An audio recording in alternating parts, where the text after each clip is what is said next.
কুয়েতে বাংলাদেশ দূতাবাস, চ্যান্সেলরি ভবন ও বাংলাদেশ হাউসের জন্য মোট ৪,০০০ বর্গমিটারে দুটি প্লট বরাদ্দ পেয়েছে বাংলাদেশ। দূতাবাস ও চ্যান্সেলরি ভবনের জন্য বরাদ্দ প্লটটির আয়তন ৩,০০০ বর্গমিটার এবং বাংলাদেশ হাউসের জন্য নির্দিষ্ট প্লটের আয়তন ১,০০০ বর্গমিটার। প্লট দুটির অবস্থান কুয়েতের মুশরেফ কূটনৈতিক এলাকায়। ১৭ এপ্রিল কুয়েতের পররাষ্ট্র মন্ত্রণালয়ের প্রতিনিধিদের কাছ থেকে বরাদ্দকৃত প্লট দুটি বুঝিয়ে দেওয়া হয়। এ সময় কুয়েতে নিযুক্ত বাংলাদেশের রাষ্ট্রদূত, অবসরপ্রাপ্ত মেজর জেনারেল মোহাম্মদ আশিকুজ্জামান এবং দূতাবাসের ঊর্ধ্বতন কর্মকর্তারা উপস্থিত ছিলেন। কুয়েতে নিযুক্ত বাংলাদেশের রাষ্ট্রদূত, অবসরপ্রাপ্ত মেজর জেনারেল মোহাম্মদ আশিকুজ্জামান বলেন, উপলক্ষটি কুয়েত প্রবাসী বাংলাদেশের জন্য এক ঐতিহাসিক দিন।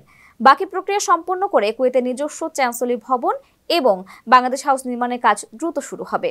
কুয়েত সরকারের কাছ থেকে বাংলাদেশ দূতাবাসের জন্য যে নির্ধারিত প্লট আছে সেই প্লটটা বুঝে পেয়েছি। এই জন্য আমি সকলের পক্ষ থেকে কুয়েত সরকারকে ধন্যবাদ জানাতে চাচ্ছি। এটার সাথে সাথে রাষ্ট্রদূতের যে আবাসনা হবে সেই প্লট আমরা বুঝে পেয়েছি। টোটাল এলাকা হচ্ছে ৩,০০০ স্কোয়ার মিটার এম্বাসির জন্য এবং ১,০০০ স্কোয়ার মিটার রাষ্ট্রদূতের বাসভবনের জন্য। তো আমি মনে করি এর মাধ্যমে নিশ্চয়ই অদূর ভবিষ্যতে আরও কিছু প্রসিডিউরাল কাজ আছে। এর মাধ্যমে কুয়েতে অবস্থিত আমাদের সম্মানিত প্রবাসীদের দীর্ঘদিনের একটা আকাঙ্ক্ষা, স্বপ্ন পূরণ হবে। সাশ্রয়ী খরচ ও সহজে হেলিকপ্টার, এয়ার অ্যাম্বুলেন্স ও প্রাইভেট জেট বিমান ভাড়া দিচ্ছে প্রবাসীর হেলিকপ্টার। যোগাযোগ করুন স্ক্রিনে দেয়া নাম্বারে।